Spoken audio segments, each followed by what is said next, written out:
Muy buenas tardes. Bienvenidos al quinto torneo internacional de debate Santo Tomás, Viña del Mar, año 2016. Daremos inicio a la competencia de hoy con el tema a debatir que señala cuál debe el derecho de la privacidad ceder ante la seguridad nacional de un Estado. Se enfrentan en esta oportunidad los equipos de Pontificia Universidad Católica de Chile, equipo que defiende la postura afirmativa, y la Escuela de Carabineros General Carlos Ibáñez del Campo, equipo que defiende la postura negativa. El equipo de la Pontificia Universidad Católica de Chile está conformado por Magda Cortés, Daniela Gómez, Fabián Jaksic, Melanie Zúñiga, Darío Norambuena y su capitán, la señorita Magali Anco. La postura negativa del equipo de la Escuela de Carabineros de Chile, General Carlos Ibáñez del Campo, se encuentra conformado por Dan Goldberg, Álvaro Sepúlveda, Sergio Camilo, Pedro González, Felipe Aros y su capitán David Jansen. Se le recuerda al público presente no realizar manifestaciones durante la presentación de los equipos. El jurado de este debate se encuentra conformado en esta oportunidad por el señor Manuel Olmos Muñoz, ingeniero comercial de la Universidad Católica de Valparaíso y máster en Dirección de Recursos Humanos y Habilidades Directivas del IEDE y rector de Santo Tomás, Rancagua.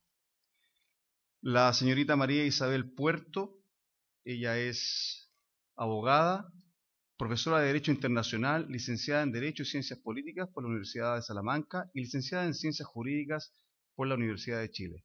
Magíster en Derecho, Convención en Derecho Internacional por la Universidad de Chile y profesora de Derecho Internacional por la Universidad Viña del Mar y de la Universidad de Valparaíso. Y el señor Adelmo Llori, quien es coordinador del Departamento de Expresión de la Universidad Adolfo Ibáñez, Facultad de Artes Liberales, magíster en Literatura Hispánica de la Pontificia Universidad Católica de Valparaíso, coordinador del Departamento de Expresión Viña del Mar, ha desarrollado docencia durante 25 años, especialmente en el área de la narrativa, lírica, expresión, talleres literarios y didáctica de la literatura. El formato del debate es el siguiente. Cada uno de los debatientes tendrá 4 minutos para realizar su discurso, los cuales se encuentran controlados por el moderador y un semáforo. El semáforo encenderá con luz verde al iniciar el discurso y se mantendrá así hasta los 3 minutos con 30 segundos. Cuando el semáforo pase a color amarillo, señalando que el discurso debe estar finalizado, y la luz roja final señala que se ha cumplido el tiempo para ello. El alumno 1 de cada equipo no recibirá interpelaciones durante su discurso ni al término del mismo. Los alumnos 2, 3 y 4 de cada equipo deberán recibir 2 interpelaciones del equipo contrario. Estos se realizarán en los 2 minutos centrales del discurso, los cuales serán señalados con el sonido de una campana al inicio y al término. Cada interpelación no debe exceder los 15 segundos. Al terminar las rondas de argumentaciones, los equipos tendrán 5 minutos para realizar una reunión de análisis, pasando posteriormente a la etapa de contraargumentaciones. A continuación procederemos a desarrollar la presentación del equipo que defiende la postura a favor. Le corresponde su turno al alumno 1A, para lo cual tiene 4 minutos. Puede comenzar. El 9 de septiembre del 2001, en el atentado de las Torres Gemelas, hubo 3.000 muertos. En Rusia, el 2004, 300 muertos, de los cuales 170 eran niños. En 2 años de guerra contra el ISIS en Irak, han habido más de 19.000 muertos. En 20 años de guerra contra el terrorismo en Perú, según la Comisión de Verdad y Justicia de ese país, han habido más de 60.000 muertos. Y finalmente, el 2014, por minuto, según el diario El País, morían más de 7 personas contra la guerra contra el ISIS. Entonces, ¿debe ceder el derecho a la privacidad ante la seguridad nacional de un Estado? Esta casa cree que sí. Y para eso vamos a definir 3 términos relevantes. Primero, seguridad nacional, que lo vamos a entender en términos de Charles Maier, que lo define en básicamente 2 conceptos. Uno es el poder atender los asuntos tanto nacionales como internacionales de una nación. Y segundo, poder establecer las condiciones necesarias en términos de la autodeterminación de los pueblos, el bien común y el correcto desarrollo económico. Después, privacidad, la vamos a entender en términos de José Luis Sea, que nos dice, y digo, y cito textual: todos aquellos objetos, asuntos o lugares cuyo titular no quiere que se sepan sin consentimiento previo. Lo cual puede ser también complementado por Schneider, que nos dice que la privacidad es un bien jurídico relevante, el cual puede ser restringido si hay una justificación de peso. Y además, esta justificación debe venir de una inherente necesidad del Estado. Por último, según la Real Academia Española, vamos a entender ceder como que algo o alguien pierda posicionamiento frente a otro algo o alguien. Entonces, en este debate, nuestra Cámara va a determinar dos líneas argumentativas, la cual primero es una línea más bien teórica y que sigue los lineamientos del jurista alemán Alexi, que nos dice que, en primer lugar, los derechos no son absolutos, y al no ser absolutos, los derechos chocan. Cuando estos chocan, hay que establecer ciertos criterios para poder determinar cuál prepondera sobre otro. Estos criterios son, en primer lugar, la adecuación, que es qué tan acorde a la realidad esto está. En segundo lugar, la necesidad, que es dentro de las medidas posibles, la mejor posible. Y el último, que es la proporcionalidad, que nos establece la menor cantidad de perjuicios frente a los beneficios que esta medida trae. Entonces, nosotros vamos a entender y vamos a defender este caso solo en términos cuando el derecho a la seguridad nacional choque con la privacidad. Y solo ahí vamos a poder ponderar la seguridad nacional por sobre el derecho a la privacidad del individuo. Nuestra segunda línea argumental es un poco más práctica y se deviene de lo que es lo que nosotros definimos el fin del Estado. Y parto también citando y digo: en un Estado de Derecho, su fin es la continuidad y desarrollo de sus miembros, los cuales aceptan, al estar en sociedad, el ceder ciertas libertades con el fin de garantizar otras, entendiendo en todo minuto que el bienestar general supone un mayor beneficio del que estos podrían alcanzar de manera individual. Finalmente, voy a desarrollar mi primer argumento, el cual parte de la premisa general que la seguridad nacional permite el desarrollo de otros derechos, y también otros derechos como lo es el derecho a la privacidad. Tenemos que entender, y cito a Rawls en esto: un Estado debe establecer condiciones mínimas para que los individuos puedan desarrollarse de manera autónoma y plena. Entonces, un ser humano tiene la necesidad de tener ciertos mínimos relevantes para poder desarrollarse y poder ejercer sus derechos. Y uno de estos es lo que Rawls define como lo que debe hacer un Estado y las condiciones que éste debe tener. Cuando la seguridad nacional se merma, ese Estado, ese ser humano, no tiene la certidumbre de poder que las condiciones que el Estado le tiene que brindar estén. Entonces no se va a poder desarrollar de manera plena y tampoco va a poder tener el correcto ejercicio de sus derechos. Y esto lo podemos ver en un ejemplo que es principalmente con las mafias. Muchas gracias. A continuación, procederemos a desarrollar la presentación del equipo que defiende la postura en contra. Le corresponde su turno al alumno 1N, para lo cual tiene 4 minutos. Puede comenzar. Aquello que una persona lleva a cabo en un ámbito reservado y adopta todos los resguardos necesarios para que esto se mantenga en esa misma condición, eso, público presente, señores del jurado, eso es privacidad. Y violarla implica actos tan agresivos como injerencias arbitrarias en su vida, su familia, su correspondencia, ataques a su honra o reputación. Esto es lo que nosotros venimos a defender el día de hoy. Nosotros queremos evitar esto. Muy buenas tardes, soy el aspirante oficial Dan Goldberg Boldarsky, represento a la Escuela de Carabineros y quise comenzar mi intervención dando la definición que nosotros hemos tomado para privacidad. Otra definición que nosotros ocuparemos es la de ceder, que según la RAE es ser inferior a otra cosa con la que se compara. Es importante que entendamos que ceder y eliminar son cosas totalmente distintas, donde la segunda significa que desaparece.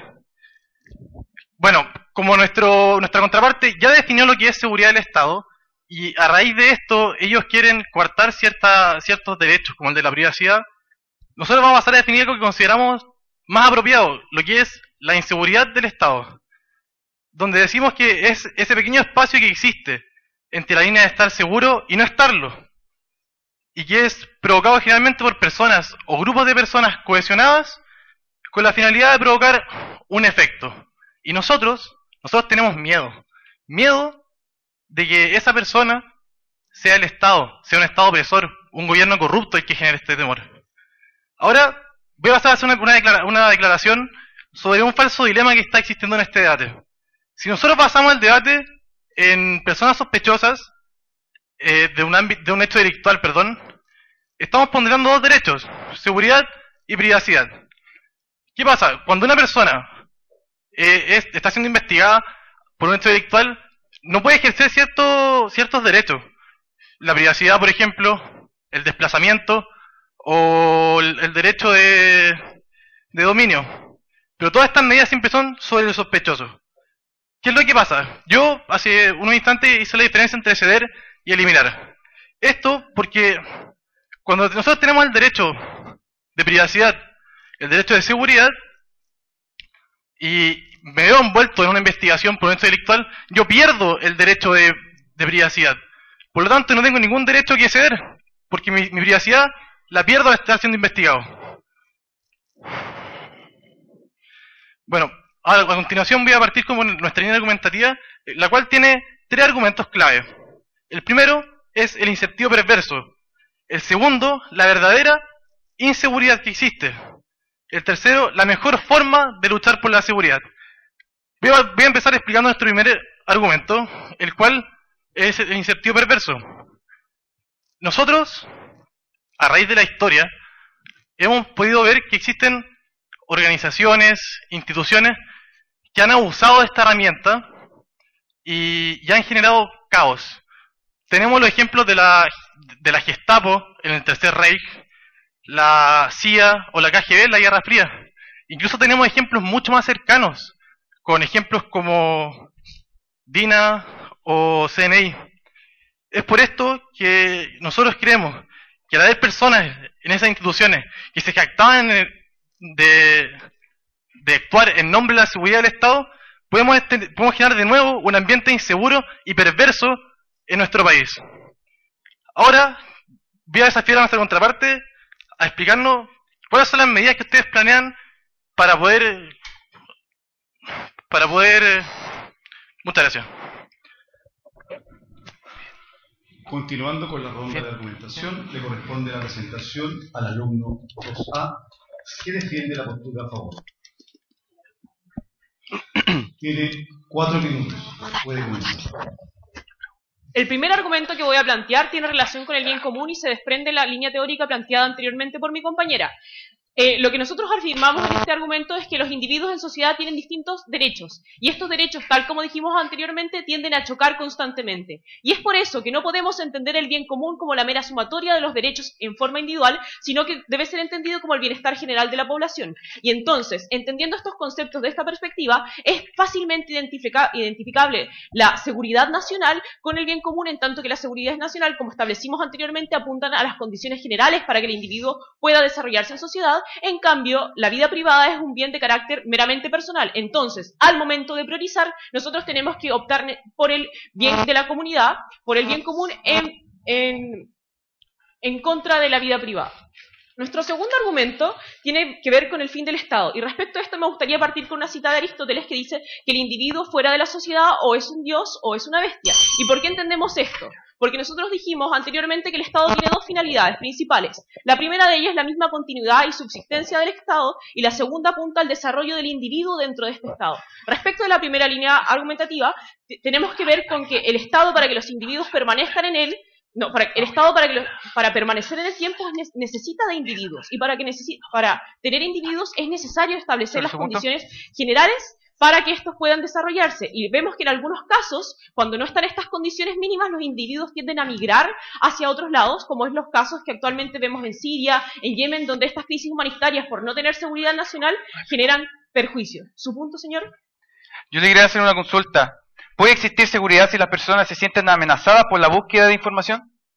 Entiendo perfectamente el punto, pero lo que nosotros establecemos, que si la seguridad es como las condiciones para que todos puedan subsistir efectivamente, sí, perfectamente puede haber seguridad, siendo que hay una cierta limitación a los derechos, porque establecimos que los derechos no son absolutos. ¿Su punto? Sobre su punto, hablando de la territorialidad de la función que vamos a cometer aquí, que es invadir la privacidad, ¿cómo justificamos ante los otros estados? Porque terrorismo, recordemos que es algo que viene en su generalmente viene desde afuera. ¿Cómo vamos a justificar nuestro actuar con los otros países? Porque vamos a invadir esa privacidad, no la de Entiendo nuestra. perfectamente. Uno, no estamos discutiendo respecto de cómo efectivamente nosotros vamos a combatir el terrorismo, sino en general una ponderación de los dos macro principios. Y en segundo lugar, hay organizaciones internacionales que pueden tomar esas decisiones en el momento que corresponde y por tanto no es tema de este debate. Entonces, terminando nuestra primera línea que tiene que ver con la continuidad del Estado, vemos que cuando las personas migran de su país, vemos que hay dos grandes perjuicios. Uno, para el mismo país, que hay un escape de capital humano, lo cual es absolutamente perjudicial. Y en segundo lugar, vemos que las mismas personas que tienen que salir de este país, porque no tienen seguridad nacional, ver mermados sus derechos fundamentales. Y respecto al segundo fin del Estado, que tiene que ver con el desarrollo mismo de los individuos, tenemos que, para que el Estado pueda desarrollarse, efectivamente es necesario, para que las personas puedan desarrollarse efectivamente es necesario que tengan las condiciones mínimas para poder sobrevivir. Y luego pasando a nuestro tercer argumento, que tiene que ver con la necesidad de los mecanismos de control. ¿Por qué? Tenemos que en ciertos momentos históricos algunos estados dieron énfasis a otro tipo de temas, como por ejemplo fue Perú en la época de Sendero Luminoso, o Colombia con las FARC, o Estados Unidos en el surgimiento de la mafia italiana, que dejaron de priorizar la seguridad nacional en pos de otros valores. Y esta toma de decisión tuvo perjuicios, en tanto que surgieron organizaciones criminales que perjudican directamente la vida de los distintos ciudadanos. Entonces, ante esta situación, ¿qué debe hacer el Estado? El Estado tiene que tomar alguna decisión para poder acabar con estas organizaciones criminales. Y nosotros, dentro de todas las posibles alternativas, vemos que restringir el derecho de privacidad de estas personas mediante el uso de espionaje u otro tipo o inteligencia es la medida menos perjudicial para solucionar este problema. Entonces, porque vemos que hay un argumento de bien común, después porque hay un argumento respecto del fin del Estado y porque vemos que es la medida menos nociva, pedimos un voto para afirmativo.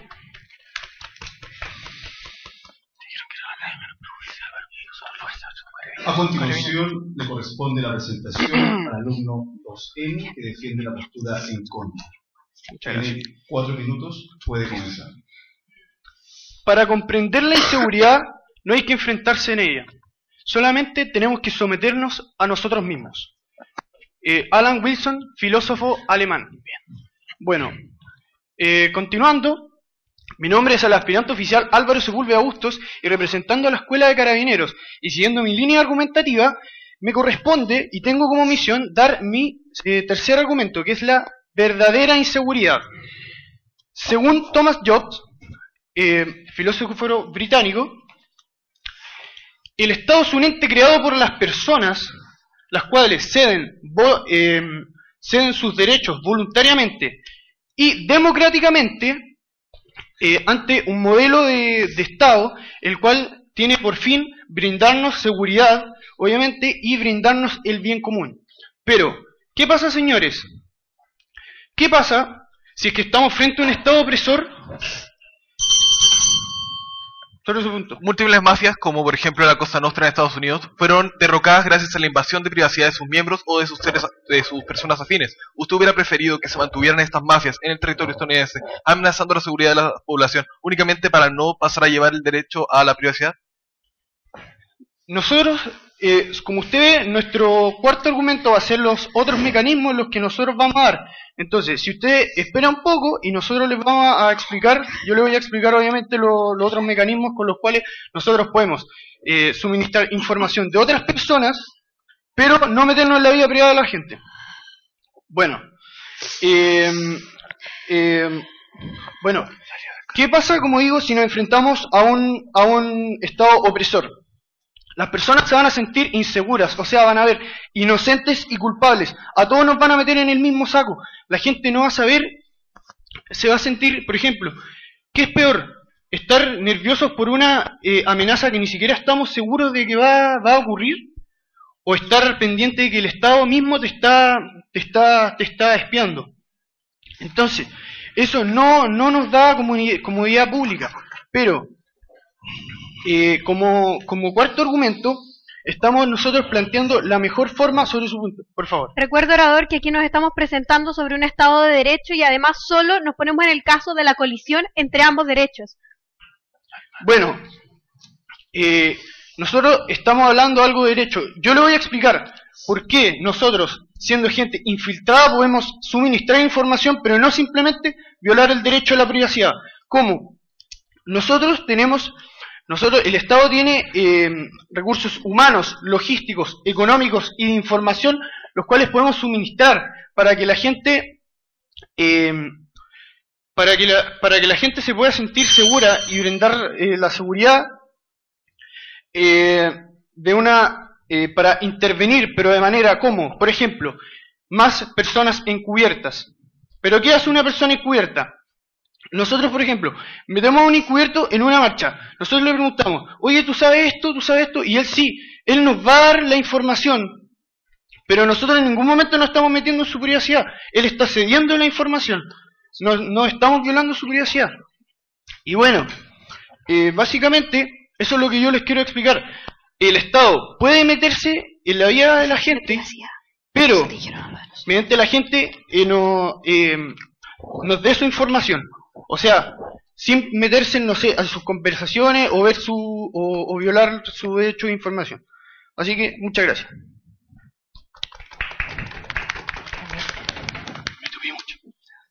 Continuando con la dinámica de la presentación del debate, se procederá a realizar la ronda de examinación, que es una reunión de análisis de esta primera parte entre los equipos contendores. Se solicita al público presente permanecer en la sala y mantener silencio. El capitán y su equipo tienen 5 minutos para esta actividad. Pueden comenzar.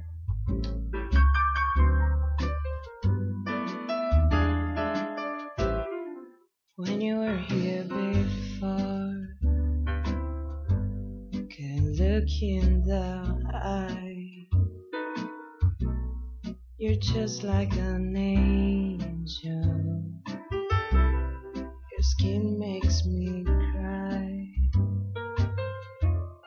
You float like a feather in a beautiful world.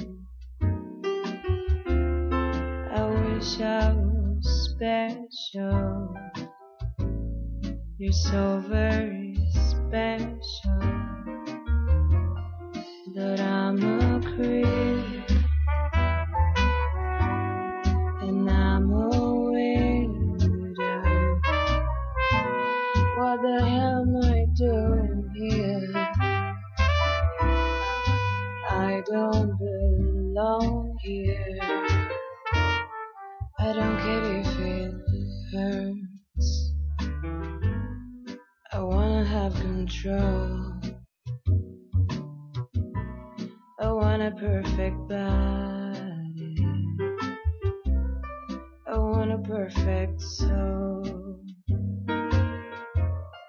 I want you to notice when I'm not around. You're so very special. I wish I was special, but I'm a creep. I'm a weirdo.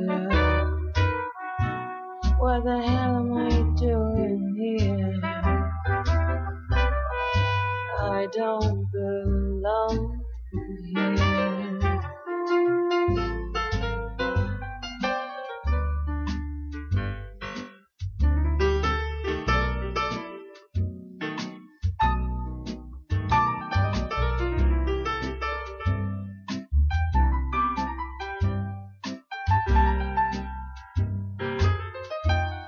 Whatever makes you happy, whatever you want. You're so very special. I wish I was special, but I'm a creep. I'm a weirdo. What the hell am I doing here? I don't belong here. I don't belong here.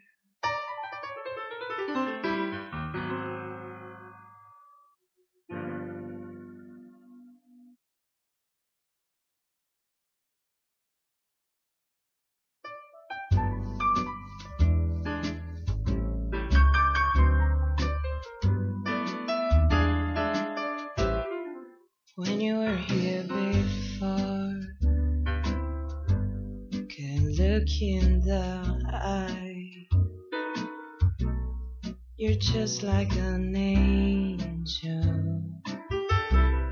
Your skin makes me cry.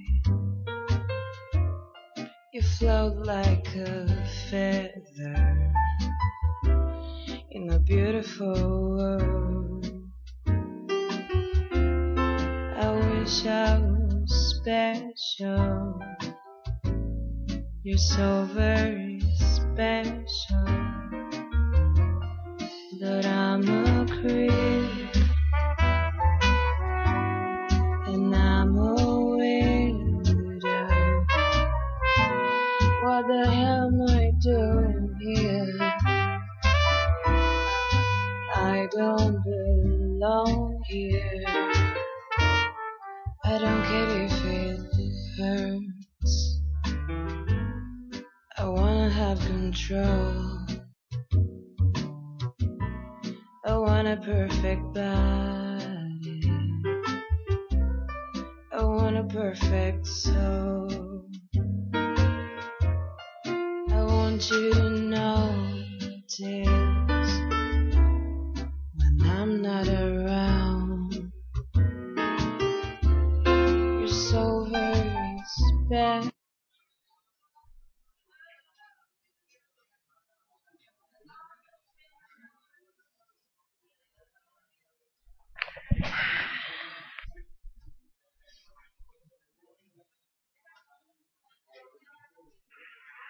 A continuación, procederemos a desarrollar la contraargumentación del equipo que defiende la postura en contra.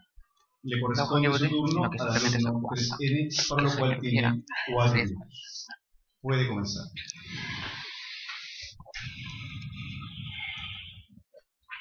Los intereses de la seguridad son fáciles de comprender.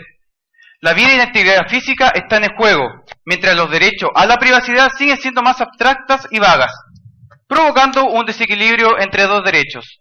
Daniel Solov, profesor de Derecho de la Universidad de George Washington y principal experto en el mundo en la ley de privacidad. Muy buenas tardes, soy el aspirante oficial Sergio Camilo y mi misión hoy día va a ser refutar a la contraparte y también de poder reconstruir a mi bancada. Voy a empezar por el primer argumento que dijo la contraparte sobre los derechos son absolutos. Yo le contesto a ellos, estos solamente se pueden pasar y llevar cuando hay una razón de peso.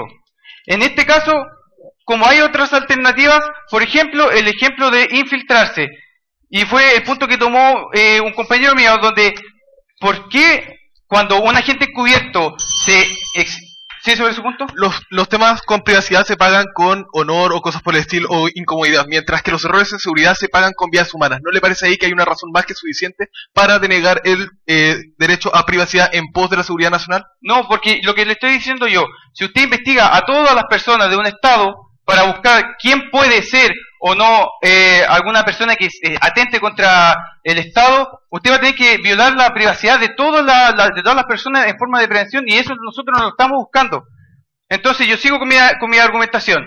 El ejemplo del infiltrado, ¿sí sobre su punto? ¿Usted cómo planea infiltrarse dentro de una operación si primero tiene que saber quiénes son aquellas personas que están participando? ¿Y cómo sabe eso metiéndose en la privacidad de las personas? ¿Cómo se genera su método sin el nuestro? Ya, la privacidad de la persona ahí no se está viendo vulnerada porque yo infiltro a un agente encubierto a un grupo que quiera atentar sobre algo y yo no me estoy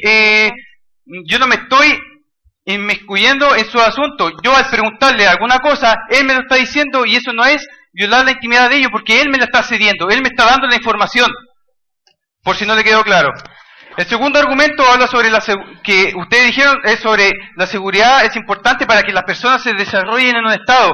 ¿Y qué le digo yo? Estoy de acuerdo de que sí, la seguridad es importante, pero no creemos que violar la privacidad sea la única forma de alcanzarla. Ahí es donde nosotros seguimos con otro punto, lo de los agentes encubiertos, donde ellos permiten que las personas ceden su privacidad y donde nosotros no nos estamos metiendo en eso. El tercer argumento que habla es sobre el bien común. El bien común lo definen, lo que yo le quiero explicar, que el bien común lo define el Estado que está de turno. Entonces, como el caso de los estados opresores, donde ellos lo definen, cuando existen otros mecanismos, lo usan a su antojo para su bien particular. Y el último argumento que ustedes señalaron fue sobre el tema de la FARC. La FARC no se buscó una solución intrometiéndose en la información y en la vida privada de ellos. El acuerdo que se estaba buscando fue mediante el diálogo, así que les refuto absolutamente ese argumento que ustedes tocaron. Ahora, para reconstruir los argumentos de mi bancada, el primer argumento que hablamos nosotros fue sobre el incentivo perverso, y yo le hago una pregunta. ¿La ley proporciona un equilibrio entre la privacidad y la seguridad? Claramente no. ¿Por qué? Porque hemos aprendido de estados anteriores que han abusado de ello. Y claramente lo dijo mi compañero, la DINA, la CIA, la Gestapo, etc. El segundo argumento que tocamos fue la verdadera inseguridad, donde las personas miran sus estados para que ellos la protejan. Entonces, ¿qué es lo que sucede? Las personas han sido defraudadas por estos estados. ¿Por qué? Le voy a dar un ejemplo claro. La NSA, que es la Agencia Nacional de Seguridad, nosotros, en este caso, Edward Snowden en el 2000... Muchas gracias. A continuación, procederemos a desarrollar la contraargumentación de la gente que defiende la postura a favor. Le corresponde su turno al alumno número 3A, por lo cual tiene 4 minutos. Puede comenzar. La contraparte tiene miedo de que el Estado nos ataque. Yo y mi bancada tenemos miedo de que en este momento el terrorismo nos mate a todos nosotros. Muy buenas tardes. Partiendo con lo que nos dice la contraparte, primero nos plantea que existe una... En el sistema judicial existe al momento de existir sospecha, existe una pérdida completa del derecho de la privacidad. Y aquí hay que ser súper claro en que eso no es una verdad. Lo que pasa es que se restringe, que es lo que planteamos nosotros, el derecho a la privacidad. Y por ende esa supuesta absolutismo que nos presenta la contraparte no se mantiene y sí podemos seguir debatiendo bajo la lógica de sospecha. Con eso claro, vayamos a los argumentos que nos presentan. Primero, el sentido perverso. Aquí lo primero que hay que notar es una contradicción en el discurso de la contraparte. Primero nos aceptan que el fin del Estado es el bien común y después nos dicen que el Estado puede tener fines malos y que puede tener fines perversos. Y aquí vemos nosotros que la contraparte no se pone de acuerdo respecto a cuál es el fin del Estado. Y aquí nosotros ¿qué vamos a hacer? Hacerle un favor. Le vamos a aceptar que el fin del Estado efectivamente es el bien común como nosotros planteamos. Y respecto a esa situación de opresión, son primero situaciones puntuales. Segundo, en su gran mayoría, siendo todos los ejemplos que usted me plantea, son estados de excepción, no estados de derecho como lo planteamos nosotros. Y por último, en la actualidad y en el sistema moderno existen formas de control respecto a los supuestos estados opresores, generando entonces que esos hechos pasados queden exactamente donde usted los plantea, en el pasado, no en el presente, que es donde estamos debatiendo. Su punto. Sobre su punto, me gustaría que volviese a indicar si está hablando nuevamente de la palabra terrorismo, que es como que la línea que estoy viendo que están siguiendo, ¿me podría indicar por favor qué explicación vamos a tener nosotros? O sea, esto es espionaje solamente espionaje, porque estamos hablando de que la amenaza terrorista en su general, en su alcance más general, viene desde el exterior, no desde el interior. Entonces nos estamos involucrando con otros países. ¿Cómo enfrentamos eso? No, contraparte, usted tiene un error en el concepto de terrorismo. El terrorismo no viene de otros países, viene de instituciones específicas que son particulares e individuales. No nos estamos metiendo con el supuesto Estado de otros países. Y además, incluso aunque lo estuviéramos haciendo entendiendo que el fin del Estado es el control y la mantención de la seguridad de sus personas, si ese fuera el caso extremo e inexistente, podríamos empezar a discutir si fuera o no la opción. Después, siguiendo, nos hablan de una verdadera seguridad, que la sensación que la gente tiene miedo de que el Estado lo pueda atacar o que el Estado pueda empezar a revisar. Pero aquí le quiero explicar un dato que contradice exactamente lo que usted dice. Según las encuestas el proyecto de opinión pública de Latinoamérica, se estableció que en Chile la gente prefería tener un líder un poco más estricto si eso protegía más su seguridad. ¿Por qué? Porque en la actualidad existe una sensación de inseguridad que no tiene que ver con que las personas que el Estado se esté entrometiendo en su vida privada, sino que tiene que ver con que las personas tienen miedo de que se vuelvan a repetir los ataques que en la actualidad han estado pasando en Chile y en el resto del mundo. Su punto. ¿Cómo traducimos un líder estricto a un líder que interviene en la privacidad nuestra? Y que estricto quizás se refiere a leyes, etcétera, pero no entregar nosotros nuestra privacidad.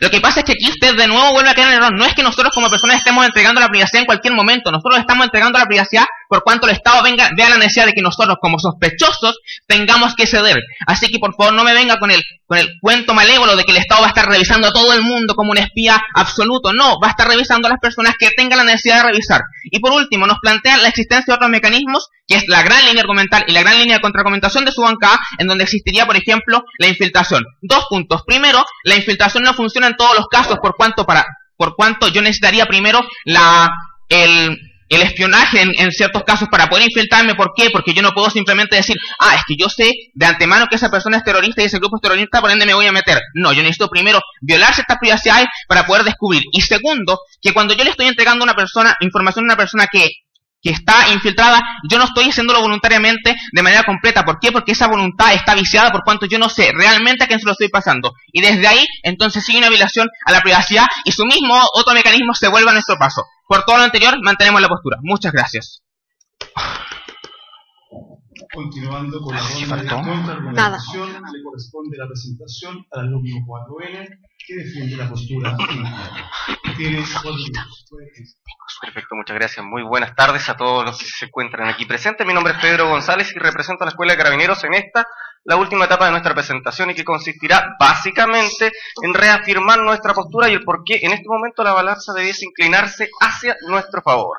Creo que todos ocupamos desde el inicio una línea sólida de desarrollo de nuestra línea argumentativa, partiendo con el primer argumento y la reserva que hizo en este caso el aspirante Michel Goldberg, que se trataba de el falso dilema, que lo explicamos tan simple como ponderación no hay cuando en estricto rigor se ha restringido un derecho con una medida coercitiva que pretende readecuar esta conducta.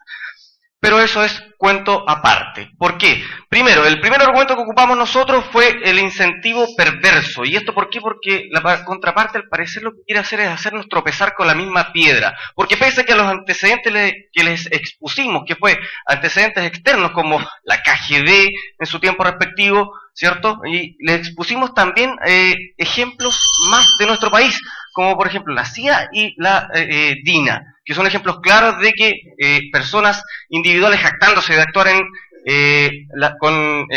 jactándose de actuar en nombre de la seguridad de un Estado, ¿cierto?, vulneran en este caso la privacidad de las personas. Su punto, por favor. Contraparte, usted nunca se pronunció en contra de nuestra reserva sobre el Estado de Derecho. Todos esos ejemplos que usted nombra, sobre todo la KGB, no representan Estado de Derecho, de modo que todos esos ejemplos que usted nombra no afectan la línea argumental de nuestra bancada. Perfecto. Le voy a contestar su pregunta en el tercer argumento que voy a reafirmar de mi bancada. Segundo, el segundo argumento que se utilizó por el aspirante oficial Goldberg fue la verdadera inseguridad. ¿En qué consistía la verdadera inseguridad? Que inocentes y culpables iban a responder de la misma manera. ¿Por qué se los digo? Porque una persona que es culpable de un delito está siendo sometida a un proceso, y ese proceso es anexo, ese proceso existe, ese proceso es actual. Se restringe ciertos derechos, se privan, da lo mismo, pero ese proceso es anexo. Los inocentes son los que corren el riesgo, porque todos nosotros nos vamos a sentir probablemente vulnerados por un Estado que va a querer intervenir. Contraparte. Mi privacidad, por favor. Le establecí en mi discurso que las personas prefieren que se generen esas intervenciones por cuanto tienen miedo a los ataques inminentes. ¿De qué manera se punto? Las personas prefieren, ¿por qué nos referimos del 100% de las personas? ¿Y qué pasa con ese 40, 30, 20% que quizás no quiere que los intervengan? Ese 20% lo empieza a haber afectado. No tomo más puntos, ya pasaron los 2 puntos, por favor. Siguiendo con la línea argumentativa, el tercer punto, o tercera argumentación que ocupamos, ¿cierto?, fueron las medidas más eficientes, y aquí vamos a ocupar un caso muy práctico, puntual y que es atingente a nosotros, que son informantes, infiltrados y agentes encubiertos. Cumplen similares funciones, no invaden la privacidad. El informante es una persona que nos pone al tanto de un hecho, y a raíz de esa información que nos está entregando, nosotros perfectamente podemos infiltrar a alguien. Eso es lo que así actúan los mecanismos hoy en día, y esos deben ser potenciados. Finalmente, ¿por qué creemos nosotros que la balanza debiese inclinarse hacia nosotros? Porque nosotros hubiésemos considerado quizás su propuesta, si que hubiesen respondido algunas interrogantes, como por ejemplo, ¿la medida que ustedes pretenden imponer consigue el fin que persigue este debate? O sea, ¿consigue realmente asegurarle a un Estado su estabilidad? Segundo, que esta se pueda implementar de manera efectiva. Esta medida, ¿hay ejemplos de que se haya implementado de manera efectiva? La FARC, le insisto, se solucionó mediante el diálogo. Y el caso, por ejemplo, de la Cosa Nostra se solucionó mediante informantes. Y por último, cuando su aplicación genera más beneficios que perjuicios, le dimos nosotros la solución a ellos, se las dimos, y ellos no la quisieron tomar. Esa solución nos genera más perjuicios que la que ellos están proponiendo, porque la que ellos están proponiendo es invasiva de mi privacidad. Finalmente, me gustaría señalar que un Estado seguro... Muchas gracias.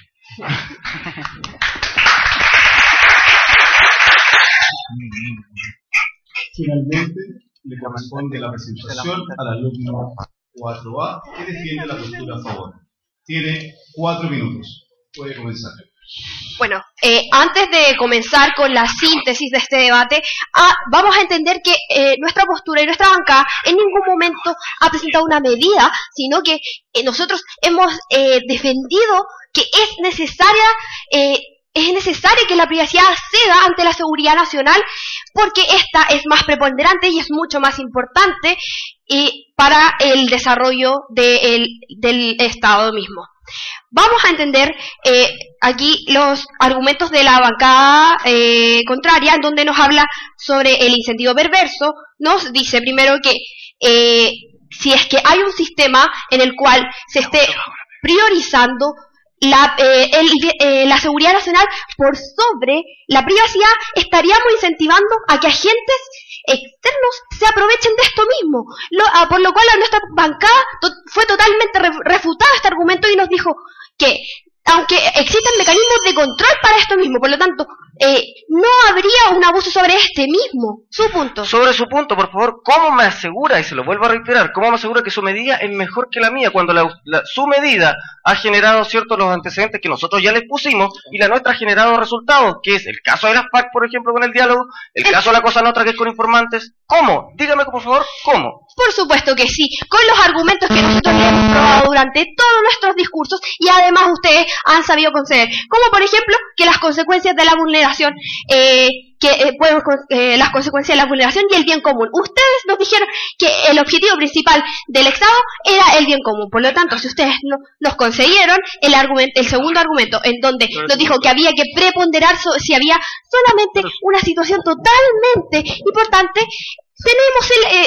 nuestra bancada ha ganado el argumento al saber que la seguridad nacional es la piedra angular para poder generar los otros derechos como la misma privacidad, y que si es necesario, y como habla también nuestro argumento del rol del Estado, que para que se le aseguren las condiciones mínimas de poder obtener los derechos fundamentales y de que el Estado mismo también pueda continuar y asegure las condiciones para que todos sus agentes puedan y tengan la seguridad de continuar con este Estado y no arranquen por el miedo de incluso de que porque estamos protegiendo la privacidad podamos afectar derechos fundamentales.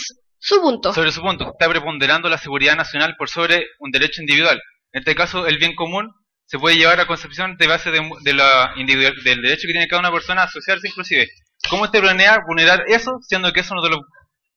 como usted, dentro de su argumento, dijeron que el bien común es la base y a lo que se razona el Estado?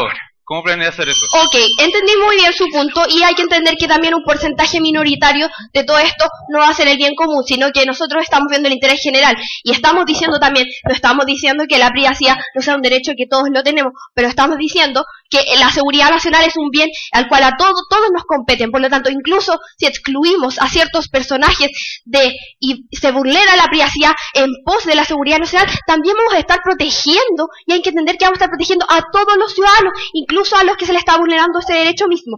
Por tanto, de que el rol del Estado, el rol del Estado, el bien común, las consecuencias de la vulneración, que nos habla de que permite el desarrollo de otros derechos como una piedra angular, y que además esta medida tiene más costos, o sea, la medida que nos ha aprobado la bancada tiene más costos, porque incluso podemos pensar de que proteger la privacidad estaría afectando a vidas humanas. En cambio, ¿qué pasa si hay una investigación? Muchas gracias. Agradecemos la presentación de ambos equipos. Éxito en sus resultados. ¿Vas a saludar? Me gustaría conceder la palabra al presidente del jurado en representación de los jueces que tan gentilmente nos acompañan para conocer opiniones generales respecto a las recientes exposiciones.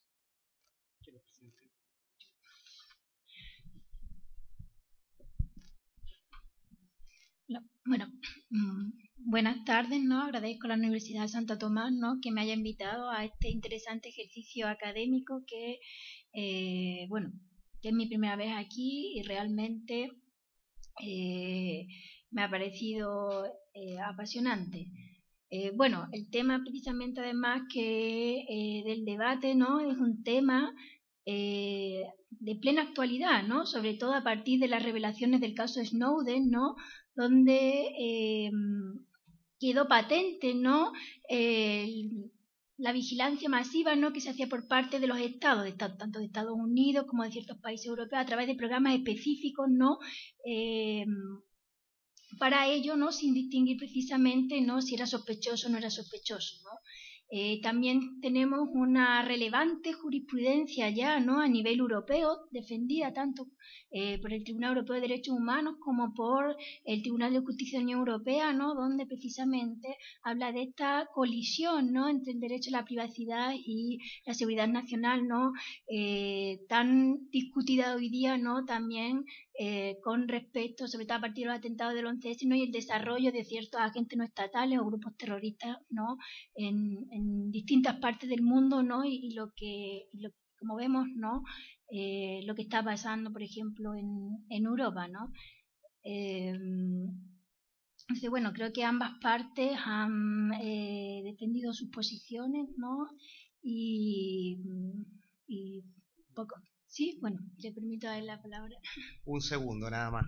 Felicitar a las dos partes. Creo que no debemos nunca dejar de lado y entender que son muy jóvenes, que lo han hecho muy bien, que se nota que hay mucha preparación, que a veces quizás hay factores externos que son de forma, que pueden ser los nervios o algo así, pueden en cierta medida mermar la capacidad de cada uno, pero de todos modos se nota muy, muy bien preparado, muy buen trabajo de equipo y quería solamente eso, felicitarlos porque ellos están acá y por algo están acá. Yo no terminé, pero igualmente los felicito a ambos equipos. ¿Sí? Muy bien, por su asistencia, muchas gracias, muy buenas tardes.